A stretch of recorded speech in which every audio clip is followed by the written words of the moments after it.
Ayan po mga kaibigan at ito pong si Vilma Buricat.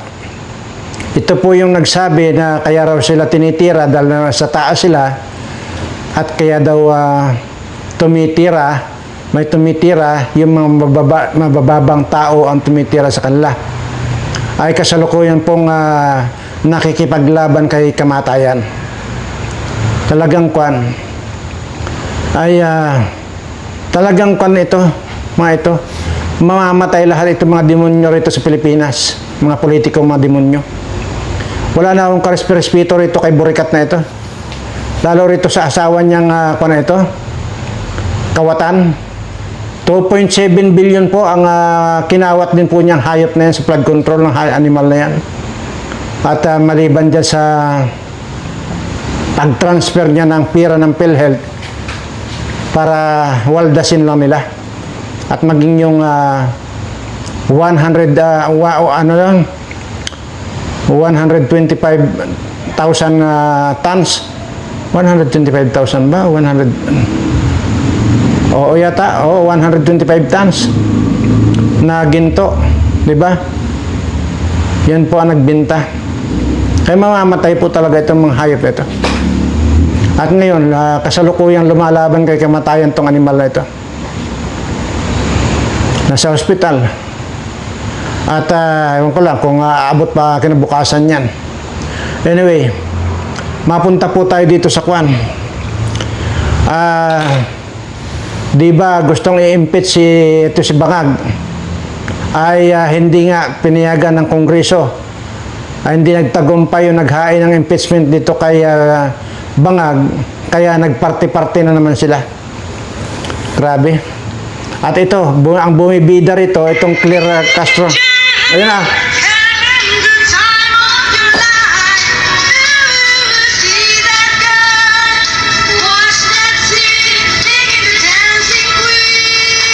Oh.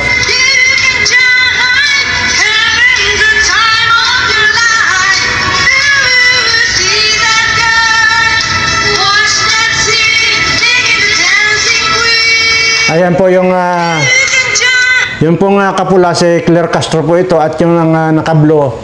Yan po yung si Kwan. Si Luistro.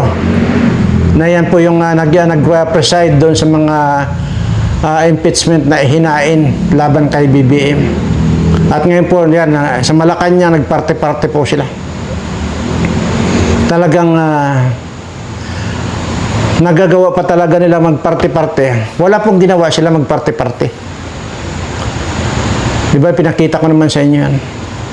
At ngayon, dahil nga sa hindi nagtagumpay yung impeachment na hihinain ng mga gunggong din, sa totoo lang, sila lang nagkakagatan yung mga yan At, pero mamamatay po lahat ito. Tingnan mo itong kawalang hiyaan ni Luistro na ito, ha? Pakita ko lang sa inyo. Nang sinasabi niya, dapat ito, hinuhuli na ng pulis itong Luistro na ito Dahil siya mismo nagtago sa kanyang kriminal na asawa. Yan pong nang-rape yung asawa niyan. Ito, aminado siyang itinago niya, obstruction of justice yan. Dapat, bakit ito, hindi pa nakukulong tong hayop na ito? Kaya sinasabi ko rito, pagka ang nag-commit ng krimen ay ordinaryong tao, abay, kalabuso agad yan. Pero kagaya nitong congresswoman na ito, kaya pa niyang itago yung kanyang asawa at aminado siya. O ito. Ha? Tinago ko po asawa. Wanted siya. Wanted siya. Wanted siya. I cannot bear the fact na natutulungan ko yung ibang akusado tapos makukulong ang asawa ko. Tinago ko siya. And I really requested him to follow what I want, no? Kasi ang gusto niya ay hospital arrest daw siya. Tinago ko po asawa. Wanted siya. Wanted siya. Wanted siya. I cannot bear the fact na natutulungan ko yung ibang akusado tapos makukulong ang asawa ko. Tinago ko siya. And I really requested him to follow what I want, no? Yan, oh. Kasi, Aminado na itinago niya yung asawa niya dahil may kinakaharap na ano to, walang bill. Yung pong pang-rape, wala pong bill yan eh. Yan. Wala pong bill yan, kaso, pang-rape. Tingnan mo. Tapos yung ngayon, nagka-party-party sila dahil nga walang ginawa talaga itong, wala talagang ginawang matino itong administration ito. Pangungonsinti lahat sa mga kriminal ang ginagawa nito. Lahat ng mga kriminal kinukonsinti nito. O kagaya itong Trillanes na ito. Kagaya niyan. Ewan ko ba't buhay pa yung hayop na yan. Mga duwag naman itong mga animal na ito eh. Maniwala kayo. Sabihin nyo sa kanila, yung makapanood dito, hinahamon ko ng patayan itong mga animal na ito. Yung mga matatapang dyan, yung mga nagpapalayas ng Chinese, hindi ako kumakampi sa Chinese. Pero yun sometimes you have to be in the law. Yan lahat, yung mga hinahamon ko ng patayan itong mga duwag yung mga yun. Ang tatapang lang yan dyan. Ang itong mga ito. Grabe. tinago ko po. Oh, tinago raw niya asawa niya, hindi tinago mo. Kaya dapat ito, mga ito, maniwala kayo sa akin. Pag bumaliktad ang panahon, at talagang ako na. Ito pa, ipapakita ko sa inyo kung gaano kabangag itong Lisa na ito. Oh?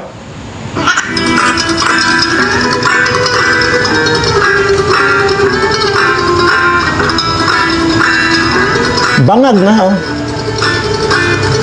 Oh.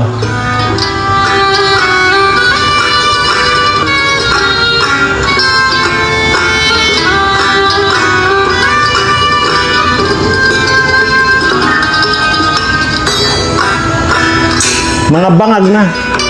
Imagine mo, nagsasaya ang mga putang ina. Hayop. Pero napakarami nating mga kababayan ang gutom na gutom. Kaya talagang kung ito. Ito si Claire Castro, ang hilig kumanta nitong Claire Castro na sintonado naman ng animal na ito. Hoy, magkuhan ka muna, magpaturo ka muna sa akin kung paano kumanta, ha? Hindi yung birada ka ng birada. Tingnan yung kasintonaduhan ito. Pero nagpa-party-party yan sila. Ulitin natin, ha? Ayun, o. Saan na yun?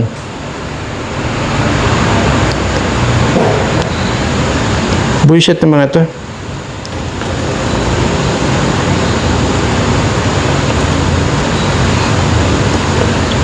Ayaw na tuloy mag-play. Nahiya na siguro. Oh.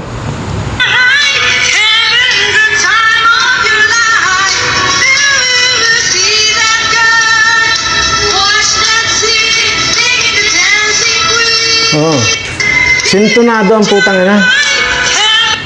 Halos malagot na yung litid sa liig niya. Hindi pa rin niya makuha.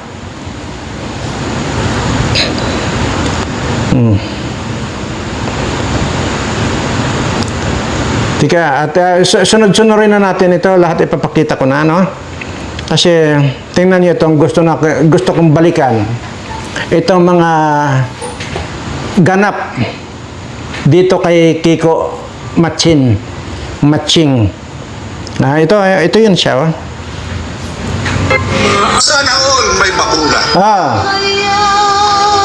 Oh. Nagdrama pa. Sana all ligtas. Iyak na! Iyak! Ligtas sa sakit. Sana all may sariling tahanan. Oh! Iyak na! Dagat. Wow, dagat. Oh. Ayan tuloy. Pinagtawanan ka ni Inday Sara. Hayop. Oh. Wow, dagat. Pinagtawanan ka ni Inday Sara. Nakahiya kayo. Mga bobo. Nangati tuloy likod ko. Hayop na yan. Grabe, no? Wow, dagat. Ayan. Talagang tinago daw niya yung kanyang asawa. Kaya, ito pa, ha? Bagamat na i-discuss ko na ito, ipapanood ko lang sa inyo, ha? Buhay pa pala, ay stick gumaling na pala. Pero mukhang may bitbit na septic tank ba? Buhay pa pala, ay stick gumaling na pala. Pero mukhang may bitbit na septic tank ba? Grabe. Grabing mga asar to. Ay, naka. Talaga namang kabastos-bastos kasi itong mga hayop ito. Kaya, kwan.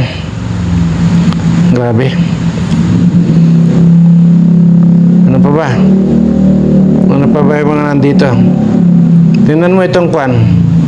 Itong mata ni Sandro. Ha? Ayun o. Ayan.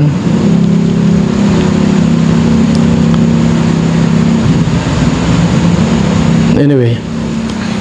Hindi may play.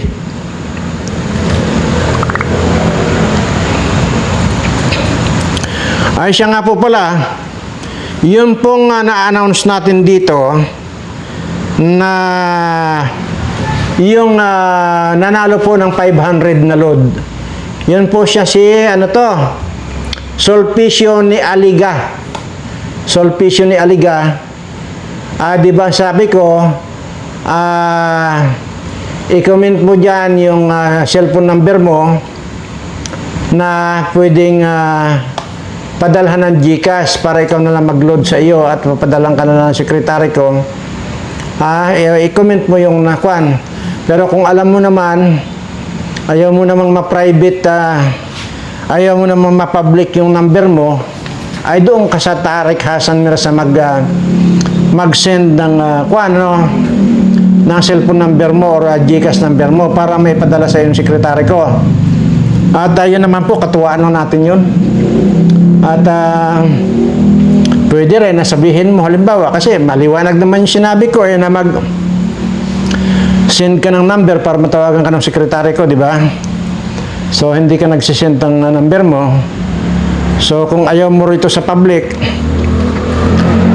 ayaw mong ma-comment yan, doon sa Tarik Hasan Mirza na messenger. Huwag na po kayo mag-send ng message doon sa John Berana na FB or Messenger kasi loaded na po talaga. Halos wala na po akong, hindi ko na po nababasa yung mga nagsisend ng message doon sa John Berana. Manapa doon na lang po kayo mag-send ng message kagaya nitong si Sulpicio ni Aliga. Ni Aliga. Ayan yan yung, yan. Ewan ko kung anong basa niyo dyan. So doon po kung ayaw mong i-comment dito yung cellphone number mo na para i-GCash or luludan, ay doon na lang sa Tarik Hasan Mirza para at least doon private lang. At ang makakabasa lang po noon sekretary ko. Maging dito po sa kwan, huwag kayong magtatampo, baka isipin po ninyo ako na namimili. Bagamat sinabi ko po ang mabibigyan po nitong mga ina-announce natin dito ng mga load ay doon po yung nagko-comment ng related doon sa mga topic natin, ano. So, wag po kayo magtatampo sa akin kung hindi rin matawag yung inyong mga pangalan kasi para sabi ko hindi ko kaya kasi na mamili. Gusto ko lahat naman kayo, gusto ko lahat Kaya lang talagang kung sino yung pinakamaganda at yun ay pinaubaya ko na po sa sekretary ko ang magbasa ng mga comment ninyo. Pinaubaya ko na po at pinaubaya ko na rin po sa sekretary ko yung mamili kung sino po yung gusto niyang kung sino yung inaakala niyang mas magandang mag-comment na related dun dito sa mga topic natin. So wag niyo pong isipin na ako yun ang namimili. Kasabi ko nga po ay lahat naman kayo magaganda ang comment. So bigay lang po natin, parang laro-laro lang naman po itong atin na ito, ano. Kaya yung pong hindi na kukuan, instead na halimbawa kung ang sinasabi kasi ng sekretary ko, mas marami daw kasi yung good morning ay isip ko sa halip na ganoon ay yung pong makabuluhan na lang ang inyong i-comment at related doon sa comment para at least mayroon po kayong chance na manalo din po ng 500 na load. Load po yan na halagang 500. Ano po? At yun po, para na rin matuto tayo na magko-comment doon sa base, doon sa ating pinag-uusapan. At para na rin na natitimbang ko na rin ay kung may natututunan din tayong lahat. Kasi ang gusto ko po rito, kahit walang kakwenta-kwenta itong content ko, gusto ko pare-parehas tayo may matutunan. Ano? So, ganun lamang po. At ano pa ba ang ating kwan? So, yun, inuulit ko, kay Sulpicio ni Aliga ay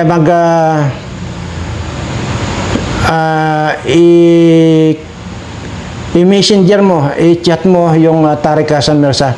Di ba nandiyan naman po, isa mo yung Tariq Hassan Mirza? Ayun po, oh. Ito po yung spelling ng Tariq Hassan Mirza, yan oh. Oh, yan po.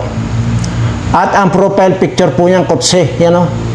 At may 1.7k followers, yan. Bagamat baliktad dyan, malaman ko masusundan nyo pa rin po yan. Kagaya ng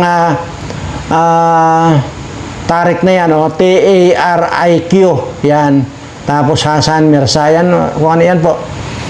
Yan po yung kanya. Yung profile, kotse po ang profile. At doon po sa John Birana Vlogs, para sa ganun ay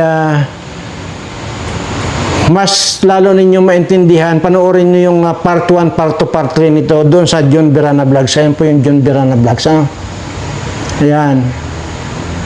Para maintindihan nyo ng lubusan bago tayo magbakbakan sa parapol. Kasi po ay pero anong oras na ba?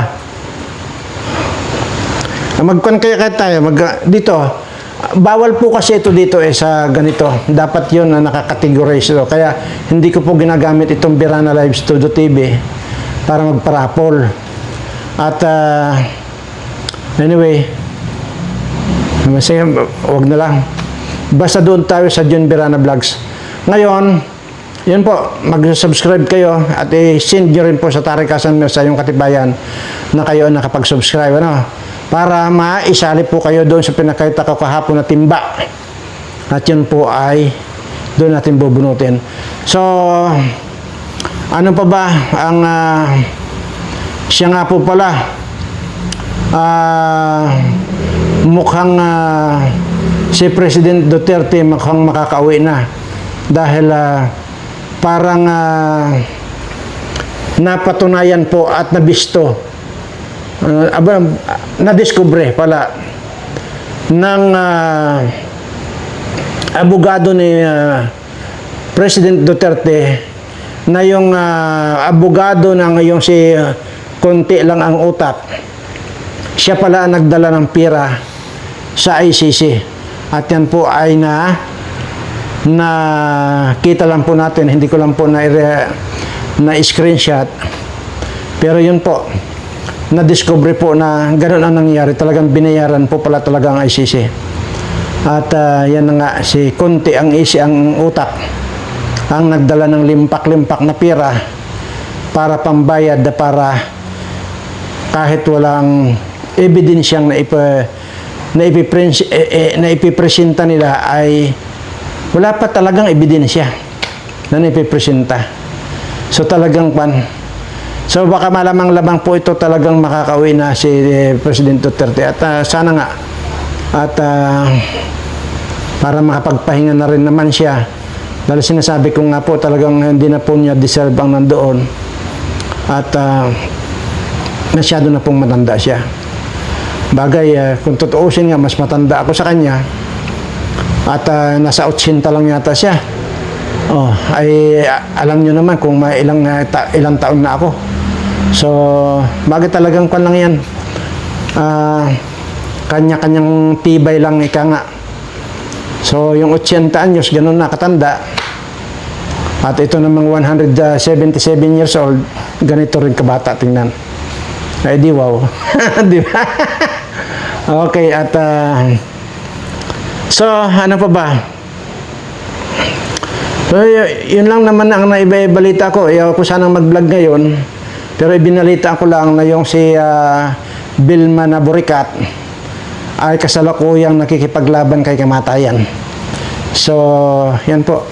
Matutudas lahat itong mga kawatang ito. Kalukuhan niya na walang kinawat yung mga animal. Lahat ng mga politiko magnanakaw. Tandaan ninyo yan. Pakatandaan ninyo. Kaya hindi na karespeto itong mga animal ito. Kaya sinasabi ko rito, kayong mga politiko, sana magkamatay na kayong lahat ng mga putanganan nyo.